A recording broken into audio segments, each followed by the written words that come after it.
Tu peux te bouger, s'il te plaît. Oui. Tu regardes quoi? Grey's Anatomy. Pas trop fort. Hein. Si le soir venu, les enfants d'Alexis et Isabelle aiment regarder la télévision avec leurs parents, la journée, Jenny étudie la médecine et Nicolas l'informatique. Et celui-là, c'est qui? C'est le docteur Shepard. Alexis, le papa, est lui commissaire de police. Mercredi soir, il s'est donc arrêté sur Devoir d'enquête sur la Une. L'émission, diffusée une semaine sur deux, s'est intéressée à une des plus vieilles affaires non élucidées de Belgique. Les tueries du Brabant.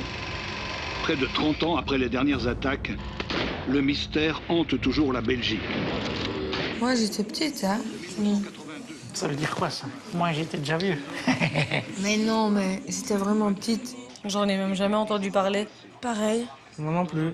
De 1982 à 1985, ces hommes qui surgissent de nulle part ont fait 28 morts et des dizaines de blessés. Même les enfants, ils ont tué, hein. C'est dégueulasse. C'est honteux. En plus, les gens sont tellement innocents, ils vont juste faire leurs courses, quoi.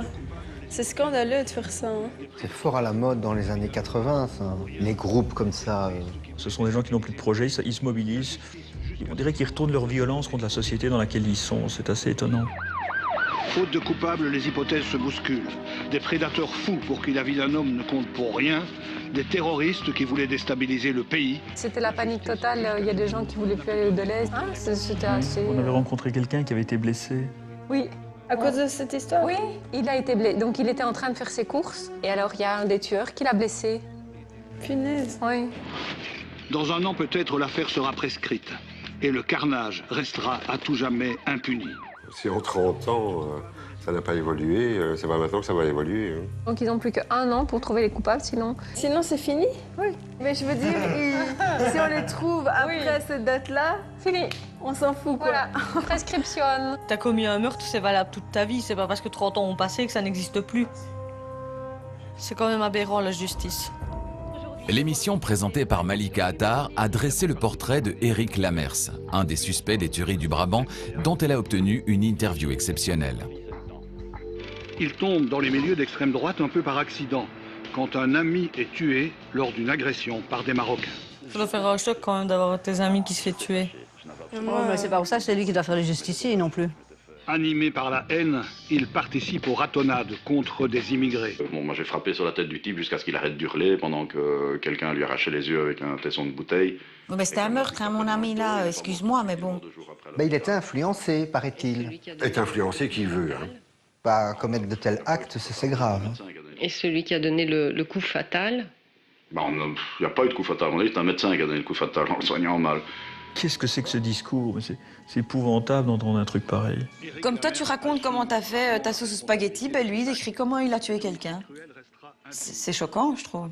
Qu'est-ce qu'il fait pas en prison, celui-là? Ça coûte trop cher, hein. Faut mieux les laisser en liberté. De la prison, Eric Lamers s'en a fait. Pas pour ce meurtre, mais pour celui de deux bijoutiers. Il a également fait partie du WNP, une sorte d'armée secrète d'extrême droite soupçonnée d'être à la base des tueries. Je regrette d'avoir fait tout un tas de conneries. Et c'est un principe zen.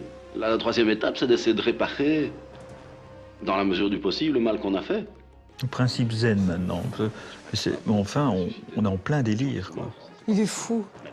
Il joue avec les pieds de la police. Oui, ça oui. Tu crois qu'il a changé comme ça?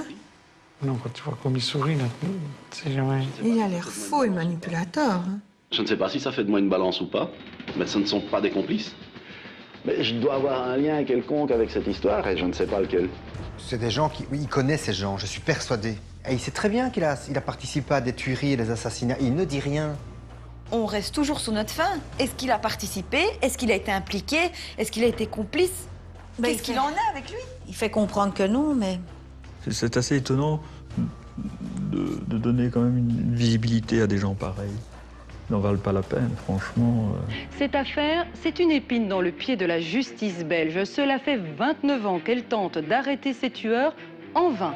C'est un peu une émission qui se prennent pour les experts de Miami, mais dans les experts de Miami, ils trouvent toujours qui c'est, eux, ils trouvent jamais.